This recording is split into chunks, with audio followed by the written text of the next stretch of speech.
I've been delivering brochures now for 3 years, since 2017, and started out working with 2 companies, and now I'm just servicing the 1 company.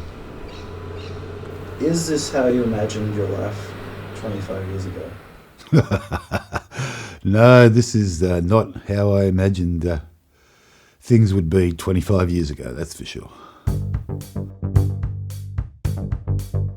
Back in 1985, I graduated from Sydney's Macquarie University, where I had completed a Bachelor of Science degree with double majors in physiology and biochemistry.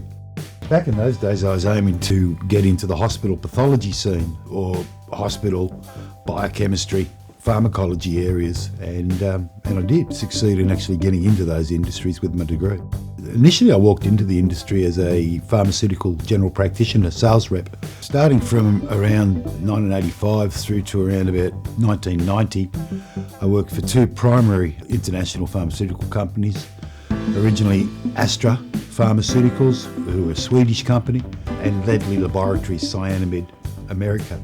Yeah, in my career path, basically I ended up working for 75% of the top 10 international pharmaceutical companies of the world. Companies such as Pfizer, Glaxo Wellcome, Sanofi Winthrop. I was very lucky. I was an international traveller that never really had to pay for the travelling. From England, Scotland, Ireland, where head offices were based, as well as Sweden and the Americans with the USA. I was also in Germany, France 3 times, Belgium twice, also Thailand, Singapore. They were the primary countries, one with big market populations. What did you like about the pharmaceutical industry?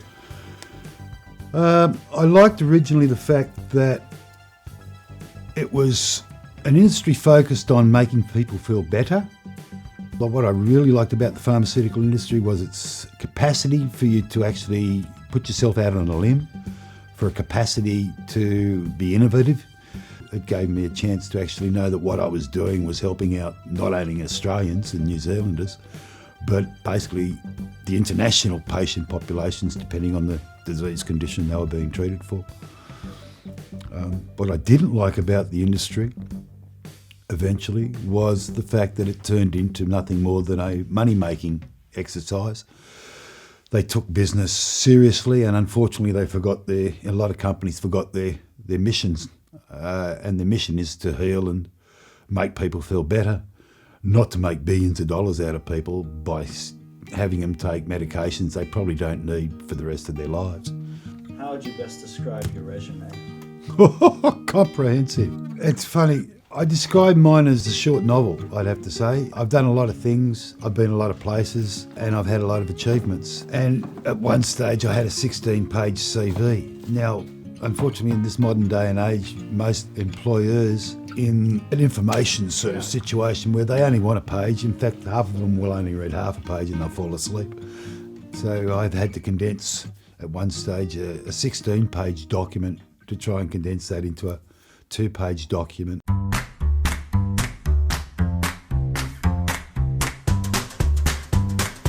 In 2009, I started up Beeswax Candles. I hand-rolled naturally scented candles from 100% pure Australian New Zealand beeswax and used 100% Australian essential oils. Subsequently, I trained in massage from 2008 to 2009 and aromatherapy and hot rocks therapy as well. May 2013 to July 2017, I ran the unique icebreaker team building activities that I termed plain art, and that involved paper plane making workshops. So basically just taking their mind off things, and something as simple as folding a paper aeroplane. It was really origami for adults, really. And in 2015, I worked as a forensic scientist in pharmacology and biomedical consultancy, and that was looking at pathological evidence to support any form of drink driving charge.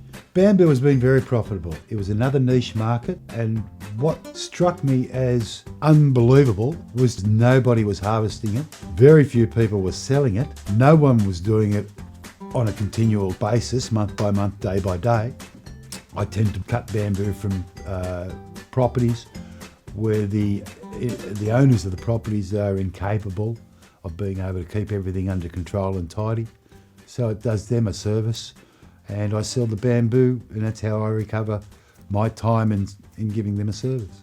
When I went into the pharmaceutical industry, I used to run bushwalks for the staff, and at lunchtimes we'd go off and do a bushwalk through Lane Cove River Park in Sydney, and then we come back feeling refreshed.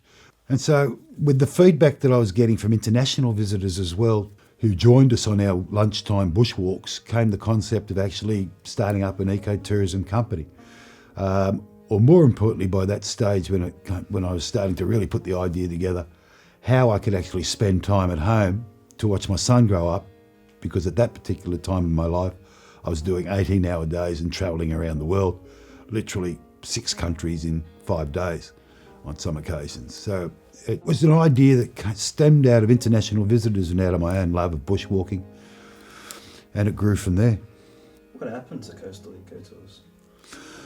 Coastal Eco Tours, what really happened there was tourism was on a decline right up through to about 2007. Tourism in Australia was diving from international and domestic travel. The problem also was that we had a massive hike in public liability insurance premiums to cover what you were doing. The biggest challenge thereafter was that if you couldn't afford to pay for the insurance, you really couldn't afford to actually take people on tours.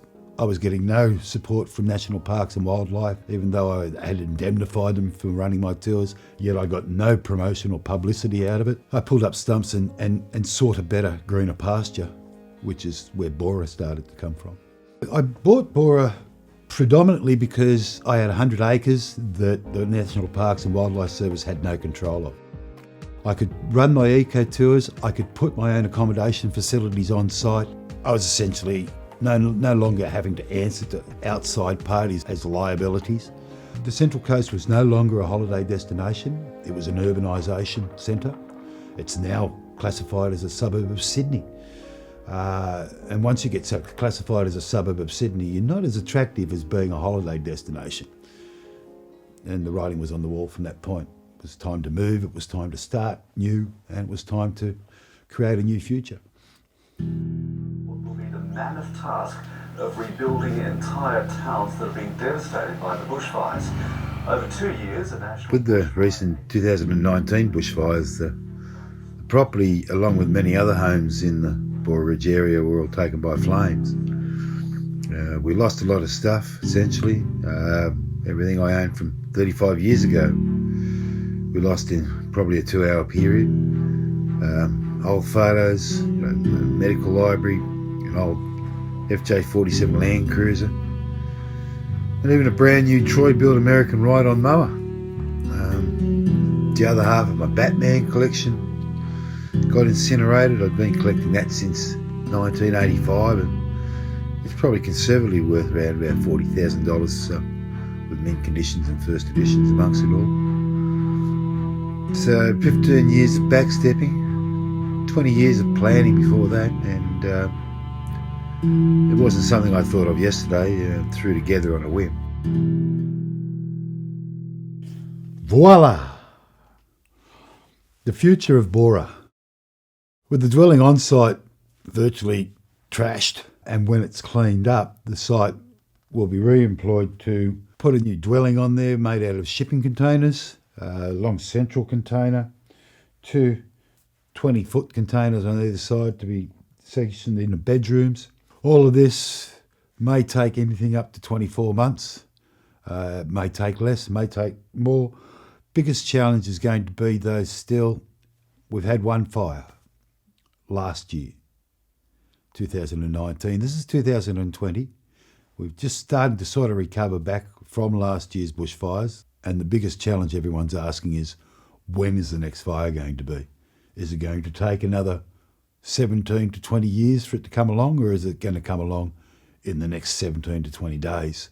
The future is not, we're going to sell it with no house on it. My idea concept is I'm going to build back on there, and that's where I'm going to die one day, in a lovely little spot in the middle of nowhere.